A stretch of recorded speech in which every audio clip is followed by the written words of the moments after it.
I want to talk about what happens when you die. What is the most likely outcome of the afterlife? It's pretty simple to explain. So, death is the absence of senses. You no longer have the ability to make decisions. You don't have free will. So you lose all the senses as you know it. It's like before you were born. So, you don't have any memory of that. You weren't making any decisions. That's just how it is. It's kind of like falling asleep, being in a coma. So, if there were to be some kind of reincarnation somehow, whatever you're made of and whatever is the seed of your consciousness,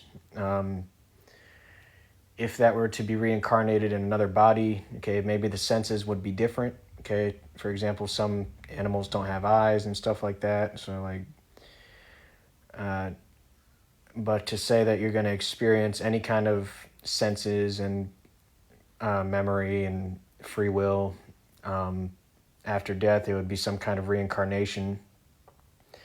And the transition from being dead to, from being in this life to dying and being in the next life would be instantaneous, because, it's just like when you fall asleep or if you go into a coma, you go from being awake to falling asleep and being awake instantaneously. Unless there's some kind of dream in between, which is brain activity and kind of a hallucinatory thing. It's a conscious experience. Like you make decisions in your dream, stuff like that. So it would happen instantaneously, the reincarnation. Is it likely, well, you wouldn't have memory. Okay, your brain, your neural networks would be destroyed. So, if we were to have some kind of existence before we came into this body, obviously we don't have memory of that. I know people lie and say that they do have memory of it. They're just trying to get attention with, something they can't prove, making these statements. So we don't have memory of any previous experience. Death is the absence of senses, the absence of the ability to control.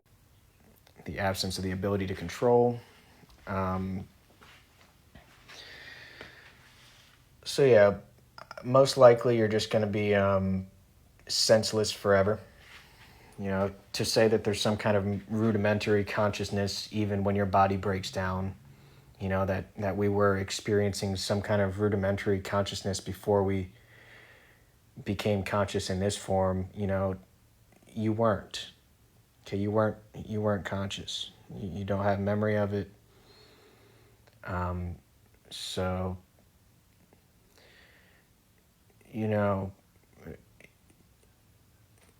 we're probably just going to be senseless for eternity. As far as any kind of punishment at death, well, you don't want your last moment to be wasted as an evil person. So, you don't want to be punishing yourself in your last moment, like experiencing basically death itself as a lonely, evil person at your last moment. The thing that is scary about death is we can no longer experience fellowship with people. There's no more love. We can't communicate with people. We can't sense any other conscious beings that have free will and the capability to try to protect our ability to sense them and, communicate and stuff. So the thing that you fear about death is loneliness. So don't be lonely while you're alive. Don't waste your last moment as a lonely, evil person.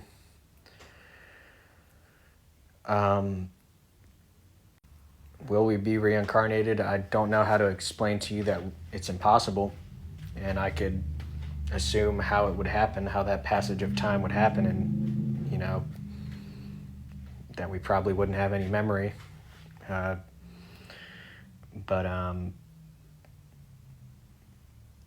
Yeah, those are basically the only likely outcomes for death and the afterlife. Eternal senselessness, or some kind of reincarnation somehow that just, happens in an instant, basically. And all these religions, the claims to know what God is, what the afterlife is based on what their God told them, stuff like that. Being certain of there being a creator or not. And so this stuff is usually not grounded in logic. The major religions are all false, okay, totally contradictory within themselves, unscientific, immoral.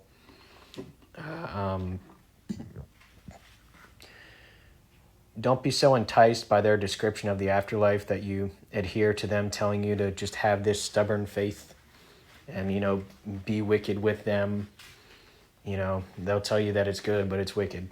So don't, be enticed by whatever they're saying that you're going to gain and acting like it's your only hope. And, you might as well just have this leap of faith. Okay, that's just nonsense. All right, even if the afterlife is eternal senselessness, you don't want to waste your time being alive as an evil person. And that is being evil. Being stubborn like that, doing horrible things, being dishonest, that's just being lonely. Nobody likes you. You're basically already dead. You're not experiencing fellowship, which is the whole purpose of being alive. So you're just wasting your experience of love engaging in these religions that are trying to entice you with some false representation of a reward at death and some kind of eternal happy life.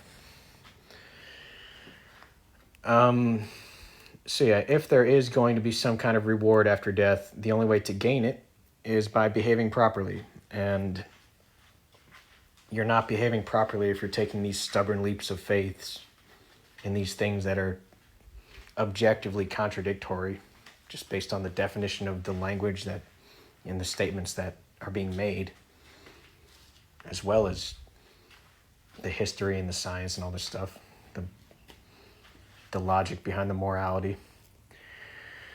So, if you want a reward, be honest, be loving.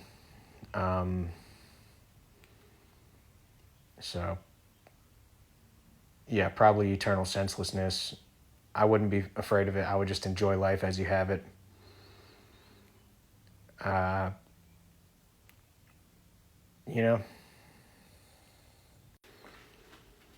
If there is any kind of memory somehow, or like any kind of sense of your previous character somehow, or like remnant of your effects on the universe that you can experience as a, destroyed body.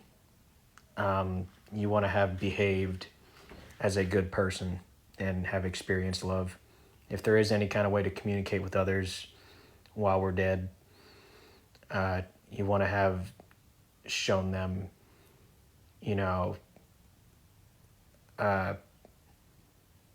integrity and like nobility and stuff.